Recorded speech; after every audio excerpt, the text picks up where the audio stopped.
Justice with Judge Mablean will be life because in everything we do, it involves the law. Where's your witness?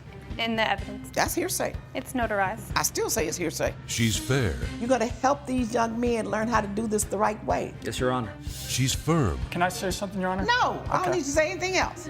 She's honest. I'm not your child and I'm not your friend. That's the order of the court. Goodbye. This is Justice with Judge Mablean. All rise. Both parties raise your right hand. Do you swear to tell the truth, the whole truth, and nothing but the truth? I do. I do. Court is now in session with the Honorable Judge Mablean presiding. Thank you, Will. Audience, you may be seated. Thank you. This is the matter of Kevin Blaine versus Robert Miles. And Mr. Blaine, you're suing the funeral home director for $5,000 for your dad's luxury watch. Yes, ma'am. Okay. What had happened was What had happened was, on Sunday, my dad, 9 months ago, had a heart attack and passed away unexpectedly, unfortunately. sorry to hear that. Now. My condolences. I appreciate it. So on Wednesday, we went to go reach out to Mr. Miles for his services. I've never been in this situation before. I don't know what to do. So we reach out to him. We talk to him about what we're going to do. We plan out all these things. We talk about the photos that are going to be shown. We talk about what times I need to get my relatives in, my dad's friends. And then one issue that was mentioned that we agreed we would circle back to was that of this watch. My dad, I know he would have wanted to be wearing it during the showing. Now, when it came time for him to actually be put in the ground, we agreed we would circle back to the issue of whether or not he was going to be buried with it. We were not given that option as the family because he decided to go ahead and bypass us and bury my father with the watch. That was supposed to be a family heirloom. Stop lying. No, ma'am. You are, because you talk about you weren't given an opportunity. You were. You were given an opportunity. You were given an opportunity before he was buried. You were given an opportunity. All during the funeral, you knew the watch was ordered. You were given an opportunity. The night of the wake, you were given an opportunity. Didn't you have a viewing? Yes, Your Honor. When they got ready to close the casket, before they closed it, you had an opportunity. You just never took advantage of it. Now, according to the brief you all filed here, you said your mother was inconsolable. You and your sister had a disagreement over whether he should be buried with it at first or whether he shouldn't. She wanted it, you didn't want it. So you all compromised and said that you would decide later. Yes, Your Honor. During the planning, you didn't make a decision. You said you decide later. What happened? Thank you, Your Honor. My name is Robert Miles. I am the representative from Miles and Sons Funeral Home. Mr. Blaine came to have our services help him with taking care of his father. We discussed a number of issues that needs to be discussed for this occasion. And one of the issues that did come up, yes, was about his father's watch.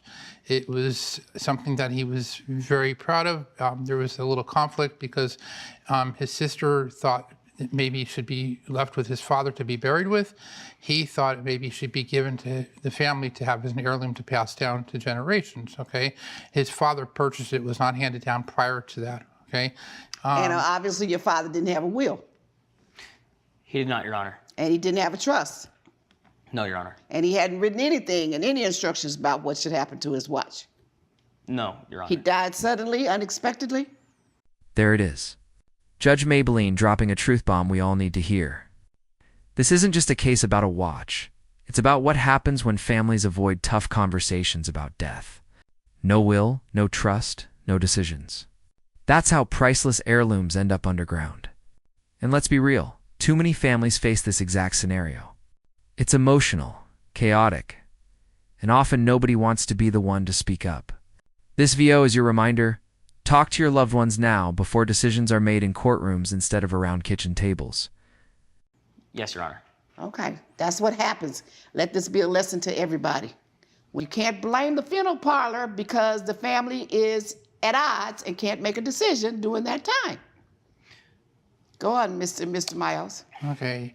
We had discussed this issue, and because he was not sure of it, how he's going to deal with it with his sister, because they also had previously been kind of having a little dispute about the fact that the price was considered they had dispute exorbitant. over a lot of things because that's what happens when you haven't made plans. But, Your Honor, we had a verbal agreement to circle back to this. I do agree with that. He said that. You said you'd circle back. Yeah. But okay. then he says, but you did it without giving them a chance to circle back. And that's not true. Why do you say he did it without giving you a chance?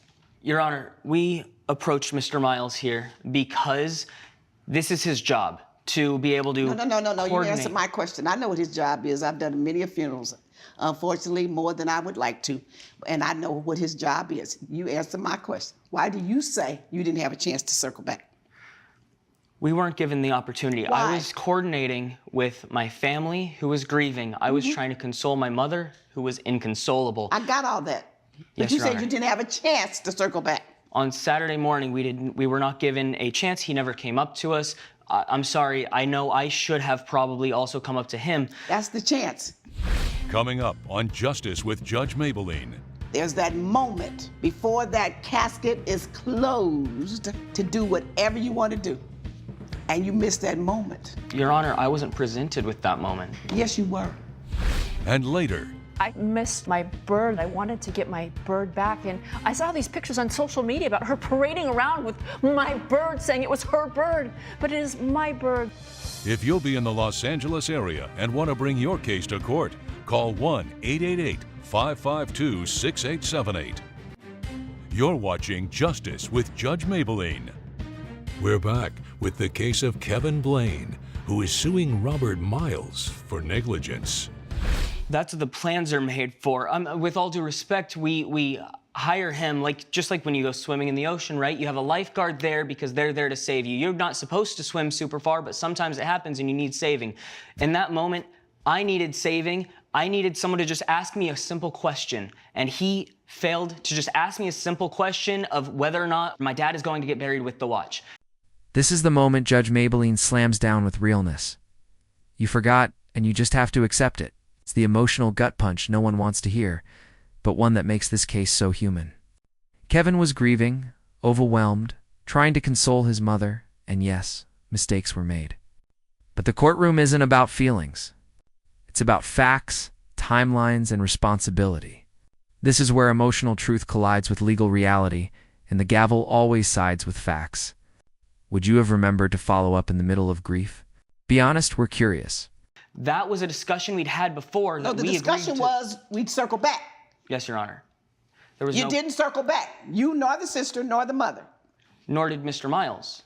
Did you go back to him and say what you wanted? We agreed at the time that we would circle back together as a team, as a unit. We would all come back together and we would discuss He what can't come back to you till you go back to him. He doesn't live with you. What happened, Mr. He said he was grieving. That's why he didn't come back to you. Why didn't you go ask him? Okay, in my 25 years of experience handling these type of affairs, there's never been any other precedent than if the family wanted something, whether it be an article of clothing, a piece of jewelry, or et cetera, the family would express those wishes prior to even the service Prior beginning. to, Okay? and definitely prior to closing that casket, when you say this is the last viewing. And he never expressed anything different. So I have a lot of responsibilities. There's a lot of moving pieces at a funeral that the funeral director is responsible for. So I had to take care of getting his father moved from the funeral home to the church. I know exactly what Okay, you have to I'm do. sorry. Okay, and everybody else in here probably knows. The way the funerals usually work is if you have a last viewing, usually a family member is designated to take whatever off the decedent that they don't want to go down into the ground or into the mausoleum with the decedent. There's that moment before that casket is closed to do whatever you want to do. And you missed that moment. Your Honor, I wasn't presented with that moment. Yes, you were. Yes, you were. You forgot. You try to blame him because he didn't come over to you and say, do you want to do it? That's rude on the part. Once that casket is closed, you have to let them know whether to close it and when to close it. And I'm sorry that you missed that moment grieving, but you missed that moment. You were given that moment.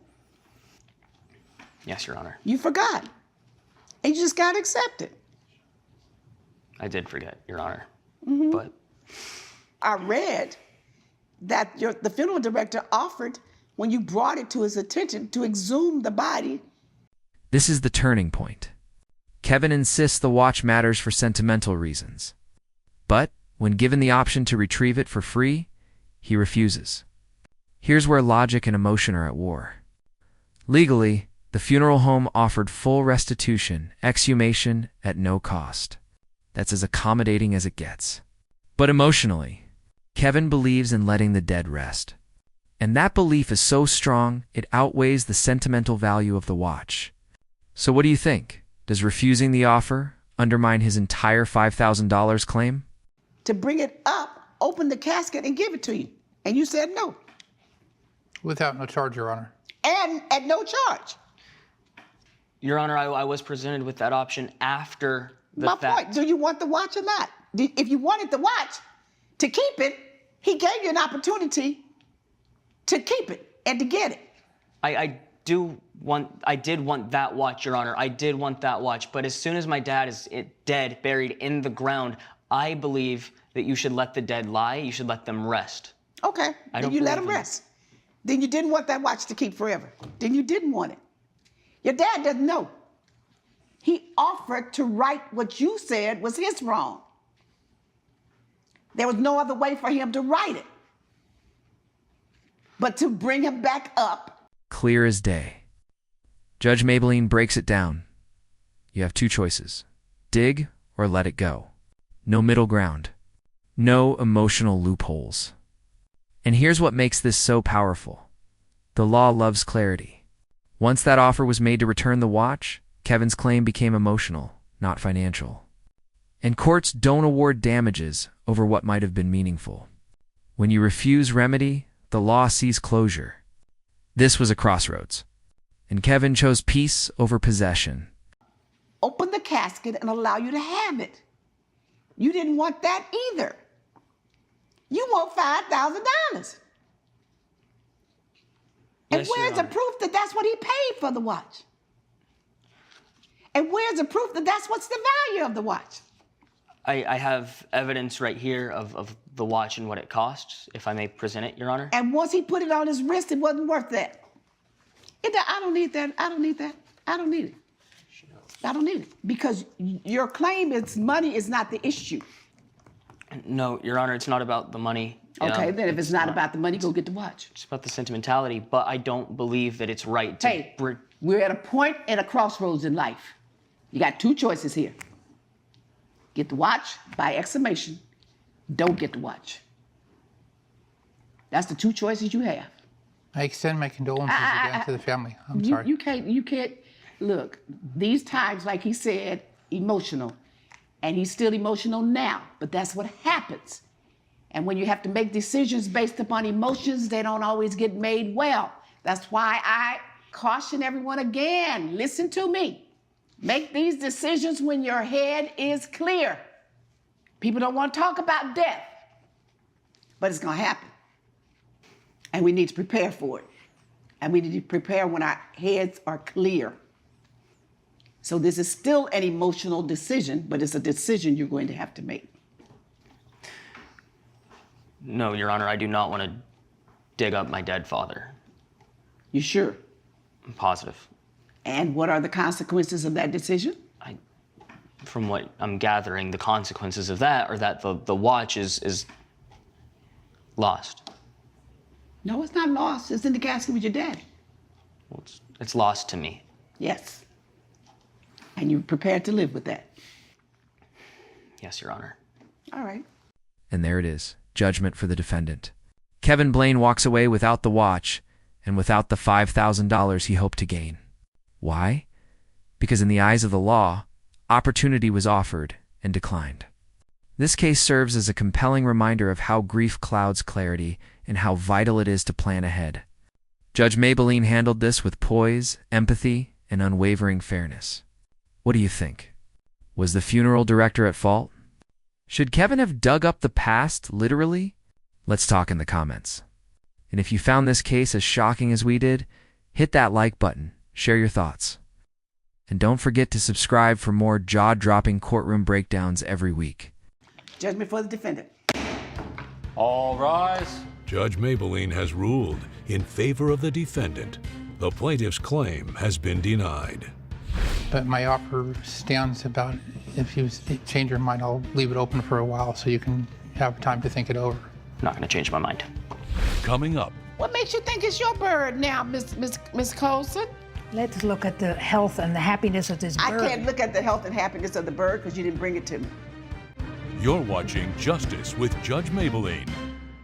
In the matter of Sherry Burden versus Jackie Colson, Ms. Burden, you are suing her for $2,700 and you're alleging that she has stolen your parrot. That is correct. And Ms. Colson, you said, nope, it was a gift and I don't owe her anything, right? That's exactly right, Judge. Well, now let's see what Judge Mablean has to say after I hear from Ms. Burden first. Thank you, Your Honor. I bought this bird about 5 years ago, and I paid $2,700 for that bird. That bird's name is Rio. It's very close to my heart. It is like my companion that I care more than anything. And I knew my friend over here, she and I were part of a book club.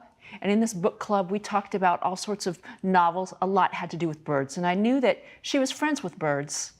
Under my great horror, about a year ago, I had a concussion. And in this concussion, the doctor predicted that it was going to be 4 months until I went ahead and got myself better.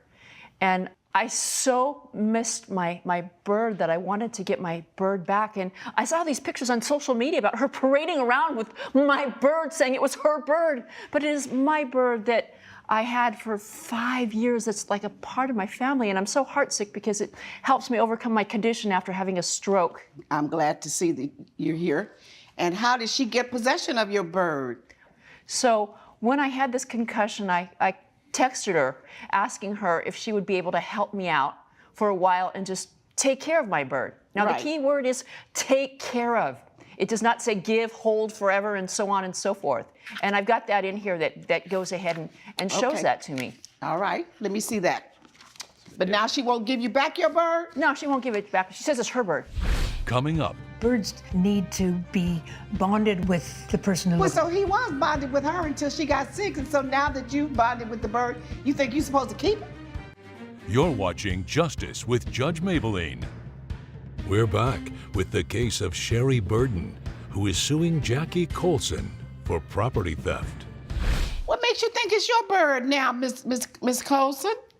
This bird was obviously in distress when Sherry had to give it over to me to be looked after, and I did. I took full responsibility of this bird, and it's been over 8 months now that this bird has been part of my family. I've fed it, I've built special aviaries so it could fly around, and it's very close to me. Birds bond with their person who looks after them, and this bird, as you know, it's a very beautiful bird, and it's part of my family now. She gave it to me to look after, and I did. I covered all the expenses for this bird, including a vet bill because the bird injured its wing, and I didn't hear from Sherry Excuse me, for Your a Honor. long time. Hold on. You didn't hear from her for a long time. No, well, I didn't hear from her when she was in recovery of 4 months. How much did you pay for the medical bill for the bird? It was $1,000, $1,000 $1,000, okay. Were you aware that the bird was injured? No, She she never told you the bird had been injured? mentioned something, but she didn't request that I pay the money. I just figured she was doing it as being responsible for watching my bird in my absence. My point is, Right. you didn't pay her to care for the bird. The bird was injured. That's your responsibility at the least, is to pay for the bird. But how have you all of a sudden decided that this is your bird and she doesn't want it back? I've become very attached to this bird. Birds are creatures that need to be bonded with the person who looks after them. So he was bonded with her until she got sick, and so now that you've bonded with the bird, you think you're supposed to keep it? Judge Mablean's verdict when Justice with Judge Mablean returns. You're watching Justice with Judge Mablean. So where's the bird now? Let's look at the health and the happiness of this bird. I can't look at the health and happiness of the bird because you didn't bring it to me. And you didn't give me any indication from any medical person that this bird would be unhappy if he were in her care. I'm sorry you got attached. And perhaps when she gets the bird back, She may feel at this point in my life, what's going on with me, I don't want to be bothered with this noise and that bird making all that noise and give it back to you. But it's hers, and you just can't confiscate it because you liked it and enjoy it. So judgment for the plaintiff, defendant is ordered to return Rio to the plaintiff immediately. Ooh. Yeah, immediately, because if I give you 5 days, you're gonna say the bird is sick or something's wrong. If I give you another month, you're gonna have another excuse. So let's take it off your hands immediately, and you can become detached from her, except when you go visit her. So because if she lets you keep him again, you're gonna think it's yours. Judgment for the plaintiff. Plaintiff shall reimburse the defendant the $1,000 bill for the medical expense for caring for the bird. Defendant ordered to return the... And there it is, judgment for the defendant. Kevin Blaine walks away without the watch and without the $5,000 he hoped to gain. Why? Because in the eyes of the law, opportunity was offered and declined. This case serves as a compelling reminder of how grief clouds clarity and how vital it is to plan ahead. Judge Mablean handled this with poise, empathy, and unwavering fairness. What do you think? Was the funeral director at fault? Should Kevin have dug up the past, literally? Let's talk in the comments. And if you found this case as shocking as we did, hit that like button, share your thoughts. And don't forget to subscribe for more jaw-dropping courtroom breakdowns every week.